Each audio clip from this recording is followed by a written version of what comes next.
Hi, എല്ലാവർക്കും നമസ്കാരം. നമുക്ക് കാറ്റത്തെ കിളിക്കൂട്ടിലെ നിധിയുടെയും സുധീഷിൻ്റെയും നാളത്തെ നല്ലൊരു കഥ കേൾക്കാം.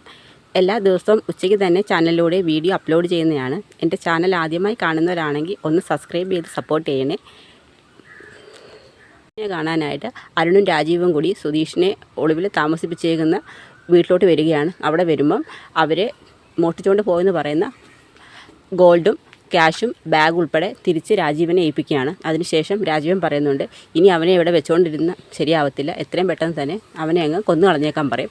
അങ്ങനെ അരുണിന് ആ ഒരു പഴയ പക മൊത്തം മനസ്സിൽ കിടപ്പുണ്ട്. കാരണം ഡ്രൈവറായിട്ട് വീട്ടിൽ വന്നിട്ട് സ്വന്തം പെങ്ങളെ വിളിച്ചുകൊണ്ട് അവൻ ഒളിച്ചോടി പോയതും സ്റ്റേഷനിൽ വെച്ച് നിധിയുടെ കയ്യിൽ പിടിക്കുന്നതും താലി കെട്ടുന്നതൊക്കെ ഇങ്ങനെ ഓർത്തോർത്ത് അരുണിന് നല്ല ദേഷ്യം വരുന്നുണ്ട്. അച്ഛാ, എനിക്ക് 2 അവന് കൊടുക്കണം, പക്ഷേ അവൻ ആളെ തിരിച്ചറിയരുത്, നമ്മളാണ് ഇതിൻ്റെ പുറകിലൊന്നൊരു കാരണവശാലും ആരും അറിയില്ലെന്ന് ഇല്ല അച്ഛാ എന്നുള്ള മാസ്കൊക്കെ വെച്ചുകൊണ്ട് വന്ന് സുധീഷിനെ അങ്ങ് അടിക്കുകയാണ്. അപ്പോൾ സുധീഷിനൊരു സംശയം വരും, ഇനി ഇതിൻ്റെ പിന്നിൽ ഇവർ തന്നെ ആയിരിക്കുമോ എന്നുള്ള സംശയം സുധീഷിൻ്റെ മനസ്സിലുണ്ട്. തിരിച്ച് മടങ്ങി വീട്ടിൽ വരുന്ന അരുണും രാജീവും നിധിയോട് പറയുന്നുണ്ട്, സുധീഷ് തന്നെയാണ് മോളെ പണവും ഗോൾഡും അടങ്ങിയ ബാഗ് നമ്മുടെ കയ്യിൽ നിന്ന് മോട്ടിച്ചുകൊണ്ട് പോയത്. ഞാൻ അവനെ വിശ്വസിച്ചേൽപ്പിച്ചതല്ലേ, അവൻ ഇങ്ങനെ ചെയ്ത് ഞാൻ ഒരിക്കലും പ്രതീക്ഷിച്ചില്ല. അപ്പോഴും നിധി സുധീഷിന് വേണ്ടി വാദിക്കുകയാണ്. ഇല്ല അച്ഛാ, ഒരിക്കലും സുധീഷ് അങ്ങനെ ചെയ്യില്ല. മോളെ, നീ എത്ര തവണ അവനെ ഫോൺ വിളിച്ചു, ഞങ്ങൾ എവിടെയെല്ലാം അന്വേഷിച്ച് ഞങ്ങൾക്ക് കിട്ടിയ വിവരം അനുസരിച്ച് അവൻ പണവും സ്വർണ്ണമായിട്ട് കടന്നു കളഞ്ഞാൽ എത്ര ലക്ഷം രൂപയുടെ മുതലുണ്ടെന്നറിയാവോ? അവനെ വിശ്വസിച്ചല്ലേ ഞാനിത് കൊടുത്തത്, മറ്റാളുടെ മുമ്പിൽ ഞാൻ നാണം കെട്ടില്ല എന്നൊക്കെ പറഞ്ഞുകൊണ്ട് നിധിയെ സുധീഷ് മോഷ്ടിച്ചു എന്ന് പറഞ്ഞ് തന്നെ കൺവിൻസ് ചെയ്യിക്കാൻ അവർ ശ്രമിച്ചുകൊണ്ടിരിക്കുകയാണ്. പക്ഷേ നിധി ഒരു കാരണവശാലും സുധീഷിനെ അവിശ്വസിക്കുക പോലും ചെയ്യുന്നില്ല. ഈ സമയം തന്നെയാണ് ഹരീഷും സുഭാഷും നികേഷും കൂടി സുധീഷിനെ അന്വേഷിച്ചിറങ്ങുന്നത്. അങ്ങനെ സുധീഷിനെ അപ്പം വർക്ക്ഷോപ്പിൽ കയറി ഹരീഷ് വേറൊരു വണ്ടി എടുത്തുകൊണ്ടാണ് ഇറങ്ങുന്നത്. ഭാസ്കറിനെ അവർ കൊണ്ടുപോകത്തുമില്ല. അങ്ങനെ അവർ അവിടേക്ക് അന്വേഷിക്കുന്ന ആ സമയത്താണ് നീതു കണ്ടിന്യൂസ് ആയിട്ട് അങ്ങ് ഹരീഷിനെ വിളിക്കുകയാണ്. ഹരീഷ് 2-3 തവണ പറഞ്ഞ് വിലക്കി പിന്നെയും വിളിക്കുമ്പോൾ ഹരീഷിന് ദേഷ്യം വരും. ഹരീഷ് പറയും, നിൻ്റെ അടുത്ത് എനിക്കിപ്പോൾ നിന്നോട് സംസാരിക്കാൻ സമയമില്ല എന്നൊക്കെ പറയും, ദേഷ്യപ്പെടുകയും ചെയ്യുന്നുണ്ട്. അങ്ങനെ നീതുവിൻ്റെ ഫോൺ വിളി സഹിക്കാൻ വയ്യാതെ ഹരീഷ് ഫോൺ സ്വിച്ച് ഓഫ് ചെയ്യുകയാണ്. ഈ സമയം തന്നെയാണ് സുധീഷിനെ അടിച്ചതിന് ശേഷം ആ ഗുണ്ടകളിൽ ഒരാളുടെ കയ്യിൽ നിന്ന് ഫോൺ താഴെ വീഴുന്നുണ്ട്. സുധീഷ് കാലുകൊണ്ട് കെട്ടിയിട്ടേക്കുന്നത് കൊണ്ട് വായി പ്ലാസ്റ്റർ ഒട്ടിച്ചേക്കുവാണ്. ആ സമയത്ത് കാലുകൊണ്ട് നീക്കി പതുക്കെ എടുത്ത് ഓൺ ചെയ്തിട്ട് വിളിക്കുന്നുണ്ട്. ആ സമയത്ത് സുഭാഷിൻ്റെ ഫോണിലോട്ടാണ് ആദ്യം വിളിക്കുന്നത്. ഹരീഷിൻ്റെ ഫോണിലാണ് ആദ്യം വിളിക്കുന്നത്. വിളിക്കുന്ന സമയത്ത് സ്വിച്ച് ഓഫ് ആണ് ഫോൺ. നീതുവിൻ്റെ കോൾ വരുന്ന കാരണം ഫോൺ സ്വിച്ച് ഓഫ് ചെയ്ത് വെച്ചേക്കാണ്. അതിനുശേഷം സുഭാഷിൻ്റെ ഫോണിൽ വിളിക്കുന്നുണ്ട്. പരിചയമില്ലാത്തൊരു നമ്പർ ആയതുകൊണ്ട് സുഭാഷ് ആദ്യം എടുക്കത്തില്ല. രണ്ടാമതും കോൾ വരും. അപ്പോൾ ചോദിക്കും, ഇതാരാ സുഭാഷ് ചേട്ടാ? അത് സൈറ്റിലുള്ള ഒരു തന്നെയാടാ, പക്ഷേ അവൻ എല്ലാ ദിവസവും മദ്യപിച്ചുകൊണ്ടാണ് പണിക്ക് വരുന്നത്. അതുകൊണ്ട് ഞാൻ അവനെ പണിയിൽ നിന്ന് പറഞ്ഞു വിട്ടു. അതുകൊണ്ട് അവൻ വേറെ നമ്പറിൽ നിന്ന് വിളിച്ച് പണിക്ക് വരട്ടെ എന്നുള്ള കാര്യം ചോദിക്കാൻ വേണ്ടി വിളിക്കുവാന്ന് പറയും. തുടർന്ന് 2-3 തവണ കോൾ വരും. പറയും, എന്തായാലും സുഭാഷ് ചേട്ടൻ എടുക്കാതിരുന്ന് കഴിഞ്ഞാൽ പിന്നെയും വിളിക്കത്തില്ലെന്ന് പറയും. അങ്ങനെ ഫോൺ ഓൺ ചെയ്യുമ്പോൾ ഹലോ എന്ന് വിളിക്കുമ്പോൾ സുഭാഷ് ചേട്ടാ എന്ന് പറഞ്ഞ സുധീഷിൻ്റെ ശബ്ദമാണ് ഔട്ട് സൈഡിൽ നിന്ന് വരുന്നത്. സുധീഷേ, മോനെ നീ എവിടാടാ എന്ന് ചോദിക്കും. അത് സുഭാഷ് ചേട്ടാ, എന്നെ കുറച്ച് ഗുണ്ടകൾ ചേർന്ന് ഇവിടെ കെട്ടിയിട്ടിരിക്കുകയാണ്. ഞാനിവിടെ ഒരു വീട്ടിലാണ്, എന്നെ അവരിവിടെ കൈയും കാലും ബന്ധിച്ച് കെട്ടിയിട്ടേക്കോ. അതിലൊരാളുടെ ഫോൺ താഴെ വീണപ്പോൾ ഞാനെടുത്ത് വിളിച്ചതാണ് എന്ന് പറയും.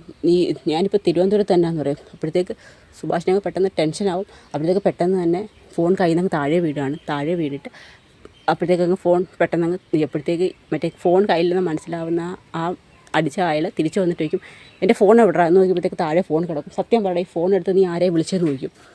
ഉടനെ ഇയാൾ മിണ്ടത്തില്ല. ഉടനെ പിന്നെ അടിക്കുകയാണ്. അപ്പോഴത്തേക്ക് ആ ഫോൺ എടുത്ത് നോക്കുമ്പോൾ 1-2 കോളിങ്ങനെ നമ്പർ പോയേക്കുന്നത്. ഇവൻ മറ്റാരെയും ഫോണിൽ വിളിച്ചിട്ടുണ്ടെന്ന് പറയും. അങ്ങോട്ടേക്ക് നീ ഫോൺ സ്വിച്ച് ഓഫ് ചെയ്യാൻ പറയും. ഇനി ഈ നമ്പറെ ട്രേസ് ചെയ്ത് അവർ മിക്കവാറും ഇവനെ അന്വേഷിച്ച് വരാൻ സാധ്യതയുണ്ടെന്ന് പറയും. അപ്പോഴത്തേക്ക് തന്നെ അരുണിനെ വിളിച്ച് പറയും, അരുൺ സാറേ ഞാനാന്ന് പറയും. എന്താണ് അത് സാറേ, എൻ്റെ ഫോണെടുത്ത് അവൻ 2 നമ്പറിലോട്ട് വിളിച്ചിട്ടുണ്ടെന്ന് പറയും. എങ്കിൽ നിങ്ങൾ ഫോണിനൊരു കാരണവശാലും ഓൺ ചെയ്യരുത്. ഓൺ ചെയ്ത് കഴിഞ്ഞാൽ അവർ ടവർ ലൊക്കേറ്റ് ചെയ്ത് ചിലപ്പം രക്ഷപ്പെടുത്താൻ സാധ്യത തെളിയും. ഇനി അവനെ എത്രയും പെട്ടെന്ന് കൊന്നു കളഞ്ഞേക്കാൻ പറയും. അങ്ങനെ ഹരീഷിനെ ഇവിടെ സുധീഷാണ് വിളിച്ചേക്കുന്നത്. അവനെ എവിടെയോ ആരോ ചേർന്ന് തട്ടിക്കൊണ്ട് പോയെന്നാണ് പറയുന്നത്. എവിടെയോ അവൻ അകപ്പെട്ടിട്ടുണ്ട്. അവനെ കാര്യം ചെയ്യുന്ന നമ്പറിൽ നമുക്ക് സൈബർ സെല്ലിനെ ഏൽപ്പിക്കാം. നമുക്ക് അവിടെ നിന്ന് ടവർ കണ്ടുപിടിച്ച് നമുക്ക് സുധീഷേട്ടനെ രക്ഷിക്കാമെന്ന് പറയും. അങ്ങനെ അവർ വരും. ആ സമയത്ത് തന്നെ സുധീഷിനെ കൊല്ലാൻ വേണ്ടി എല്ലാവരും കൂടി ചേർന്ന് വണ്ടിക്കകത്തോട്ട് വലിച്ചു കയറ്റി ഇടുകയാണ്. ആ വാനിനകത്ത് ആ വാനും ഹരീഷും സുഭാഷും കൂടി വരുന്ന ബൈക്കുമായിട്ട് കൂട്ടിയിടിക്കുന്ന സമയത്ത് 2 പേരും അങ്ങോട്ടും ഇങ്ങോട്ടും സംസാരിക്കുമ്പോൾ വണ്ടിക്കകത്തിരുന്നുകൊണ്ട് സുധീഷ് കാണുന്നുണ്ട് ഹരീഷുമായിട്ട് സംസാരിക്കുന്നത്. അങ്ങനെ അവർ തമ്മിൽ കയ്യേറ്റം ആവുന്നൊരു അവസ്ഥയുണ്ട്. പക്ഷേ സുധീഷിനൊന്നും പറയാൻ പറ്റത്തില്ല. ഇങ്ങനെ കൈയും കാലും ഒക്കെ ഇങ്ങനെ പൊക്കി കാണിക്കുന്നുണ്ട്. പക്ഷേ ഗ്ലാസ് താഴ്ത്തിയിട്ട് പൊക്കി വെച്ചേക്കുന്ന കാരണം കാണാൻ പറ്റത്തില്ല. ആ സമയത്ത് തന്നെ സുധീഷിന് പെട്ടെന്നൊരു ബുദ്ധി തോന്നും. അങ്ങനെ ഒരാൾ സുധീഷിനെ ഇങ്ങനെ പിടിച്ചുകൊണ്ടിരിക്കുകയാണ്. അയാളെ കൈ ഇങ്ങനെ പൊക്കി ഇങ്ങനെ ഷോൾഡർ പിടിച്ചിങ്ങനെ ആക്കിയതിന് ശേഷം ഡോറിലോട്ടൊരു ചവിട്ട് വെച്ച് കൊടുക്കും. അപ്പോൾ ഡോറും അയാളും കൂടെയൊക്കെ തെറിച്ച് വീഴുന്നതാണ്. ആ സമയത്ത് നികേഷ് നോക്കുമ്പോൾ ഒരാൾ കാറിനകത്തുനിന്ന് പുറത്തോട്ട് വരുന്നുണ്ട്. അവിടത്തേക്ക് സുധീഷൻ ചാടി അങ്ങ് ഇറങ്ങും. ഉടനെ പറയും ഹരീഷേട്ടാ അതാ സുധീഷ് ഏട്ടൻ എന്ന് പറയും. നോക്കുമ്പോഴത്തേക്ക് സുധീഷിനെയാണ് കാണുന്നത്.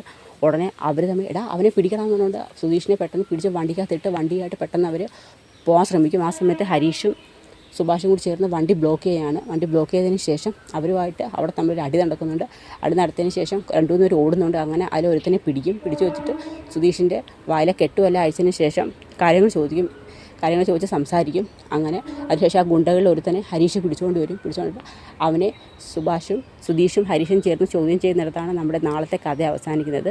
ചോദ്യം ചെയ്യലിന് ശേഷം ഇത് ചെയ്തത് രാജീവ് ശങ്കറും അരുണും ചേർന്നാണെന്നുള്ളത് അവർ മനസ്സിലാക്കുന്നുണ്ട്. അതിനുശേഷം അവരെല്ലാവരും കൂടി ചേർന്ന് നിധിയുടെ വീട്ടിലോട്ട് വന്നിട്ട് എല്ലാ സത്യങ്ങളും നിധിയെ പറഞ്ഞ് കൺവിൻസ് ചെയ്യിക്കാൻ ശ്രമിക്കുന്നുണ്ട്. അപ്പോൾ അവിടം വരെയാണ്, അതൊക്കെയാണ് നമ്മളിനി വരാൻ പോകുന്ന ദിവസത്തെ കഥയിൽ കാണുന്നത്. അപ്പോൾ അതിനായി നമുക്ക് കാത്തിരിക്കാം. എല്ലാവർക്കും വീഡിയോ ഇഷ്ടമായെങ്കിൽ ഒന്ന് സപ്പോർട്ട് ചെയ്യണേ. എല്ലാവർക്കും ഒരു നല്ല ദിവസം നേരുന്നു. നന്ദി.